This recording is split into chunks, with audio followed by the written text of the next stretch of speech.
Welcome to my YouTube channel, Tony Su Vega, your feng shui guru and paranormal expert. Today is Saturday, August 17, 2024, and it's the day of the ox. Best color, black. Activities related to Earth.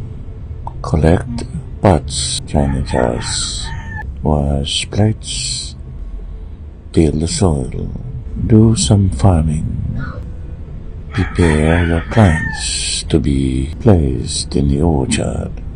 Ang ating pong araw na ito ay araw ng Sabado, 17 ng Agosto, araw ng Ox. Mga may kinalaman sa lupa, pag-ayos ng tatamnan na lupa, paghuhugas ng mga plato, pag-ayos ng mga jars at pagkolekta nito.